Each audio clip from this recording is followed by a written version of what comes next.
নমস্কাৰ এমএছ ছাপোৰ্টৰ অন্য এটা ভিডিঅ'লৈ আপোনালোক সকলোকে স্বাগতম জনাইছোঁ।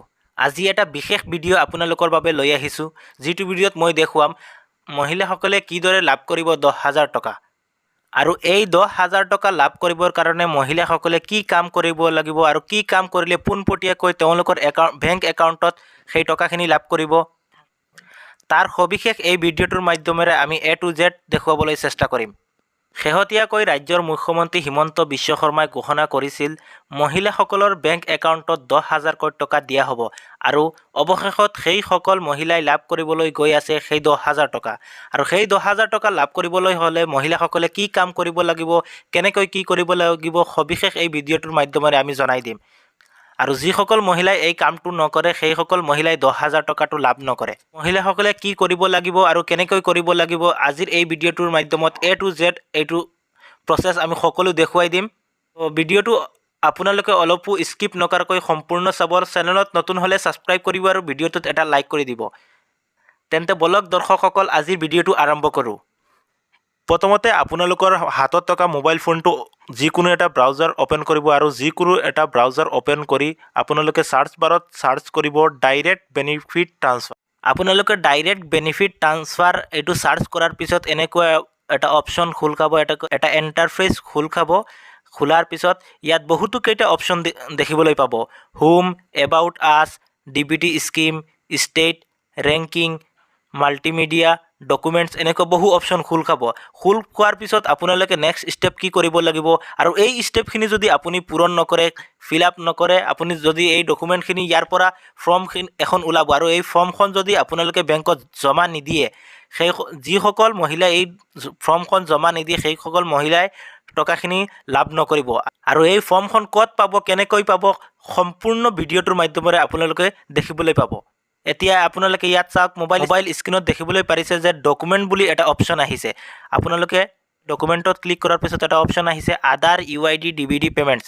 ইয়াত ক্লিক কৰাৰ পিছত অলপ স্ক্ৰল কৰিব। স্ক্ৰল কৰাৰ পিছত তলত দেখিবলৈ পাইছে আধাৰ/UID। ইয়াত এটা অপশ্যন আহিছে চিটিজেন কৰ্ণাৰ।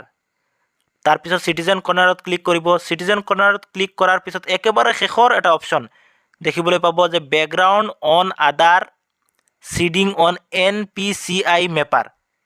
লাষ্ট সেই অপশ্যনটোত ক্লিক কৰিব। এই অপশ্যনটোত ক্লিক কৰাৰ পিছত আপোনালোকৰ সন্মুখত এখন ফৰ্ম উলিয়াই আহিব। এয়া আপোনালোকে স্ক্ৰীনত দেখিবলৈ পাইছে এইখন ফৰ্ম। এই ফৰ্মখন উলিয়াৰ পিছত ইয়াত লিখা আছে application for linking seeding Aadhaar number and receiving DVD benefit bank account, ব্ৰেকেটত দিয়া আছে NPCI মেপিং।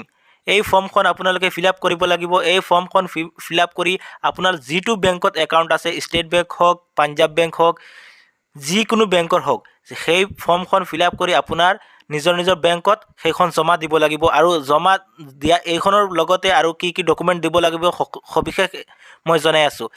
ইয়াৰ পিছত আপোনালোকে এইখনত দেখিব লাগিব প্ৰথম অপশ্যন এটা আছে ডেট। ইয়াত ডেট লিখিব, যিটো ডেটত আপুনি ছাবমিট কৰে সেইখন ডেট।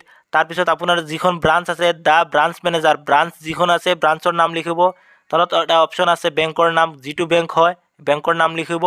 তাৰপিছত দিয়া আছে নেক্সট অপশ্যন দিয়া আছে একাউণ্ট নাম্বাৰ, আপোনাৰ যিটো একাউণ্ট নাম্বাৰ হয়। ইয়াৰ পিছত নেম, যিটো একাউণ্টত আপোনাৰ যিটো নাম আছে সেই নেমটো যেনেকৈ পাছবুকত দিয়া আছে সেই নেমটো লিখিব। তাৰপিছত দিয়া আছে I am maintaining A bank account number, আকৌ আপোনাৰ ইয়াত বেংক একাউণ্ট আকৌ লিখিব লাগিব। পিছত 2 নম্বৰ অপশ্যন এটা আছে I submit my Aadhaar number and voluntary give my content. প্ৰথম অপশ্যন যিটো দেখিছে use my Aadhaar details to authenticate my from UDI, এইটোত ক্লিক কৰিব। তাৰপিছত ইয়াত ৰাইট ছাইডত দিয়া আছে ছিগনেচাৰ দিব, নহ'লে থাম দিব, যিকোনো এটা দিলেই হ'ল। আপুনি যদি ছিগনেচাৰ পাৰে তেনেহ'লে ছিগনেচাৰ দিব। ইয়াৰ পিছৰ অপশ্যনটো আছে option for receiving DBT benefit, মানে এইটোৰ দ্বাৰা আপোনাৰ ডাইৰেক্ট বেংক একাউণ্টত টকা আহিব, কোনো থাৰ্ড পাৰ্টি, মাজত কোনো থাৰ্ড পাৰ্টি নাই। আপোনাৰ যিটো চৰকাৰে ঘোষণা কৰা মতে যিটো 10,000 টকা আপোনালোকৰ একাউণ্টত সোমাব, সেইটো ডাইৰেক্ট এইখন লিংক কৰাৰ পিছতে আপোনাৰ বেংক একাউণ্টত ডাইৰেক্ট সোমাব। ইয়াৰ অপশ্যন দিয়া আছে, প্ৰথম অপশ্যনটো কৈছে I wish to seed my account number. আপোনাৰ ইয়াত আকৌ আপোনাৰ একাউণ্ট নাম্বাৰ লিখিব লাগিব। আৰু তাৰপিছত আৰু আন দুটা অপশ্যন আছে, 2-3টা অপশ্যন আছে, এইখিনি দিলেই হ'ব নিদিলেই হ'ব। আপুনি প্ৰথম অপশ্যনটোত আপোনাৰ একাউণ্ট নাম্বাৰটো দিব। তাৰপিছত আপোনাৰ 4 নম্বৰ অপশ্যনত দিয়া আছে ইয়াত আকৌ আপোনাৰ ছিগনেচাৰ কৰিব লাগিব, আপোনাৰ ফুল নেমটো কি আছে, তাৰ আপোনাৰ মোবাইল নাম্বাৰ, আপোনাৰ ইমেইল আইডি, ইয়াৰ পিছত আকৌ ৰাইট ছাইডত দিয়া আছে আপোনাৰ ছিগনেচাৰ আকৌ কৰিব লাগিব ইয়াত। আৰু লগতে এইখন জমা যেতিয়া কৰিব বেংক একাউণ্ট জেৰক্স আৰু ইয়াৰ লগত আপোনাৰ আধাৰ কাৰ্ড জেৰক্স কৰি যিকোনো আপোনাৰ যিখন বেংক আছে সেই বেংকত জমা দিব লাগিব। আৰু সেই জমা দিয়াৰ পাছত আপোনাৰ একাউণ্টত এই DBT NPCI যিটো মেপিং হৈ যাব, তাৰপিছত DBTৰ মাধ্যমত আপোনাৰ একাউণ্টত চৰকাৰে ঘোষণা কৰা মতে আপোনাৰ একাউণ্টত সেই 10,000 টকা ডাইৰেক্ট আপোনাৰ বেংক একাউণ্টত সোমাব।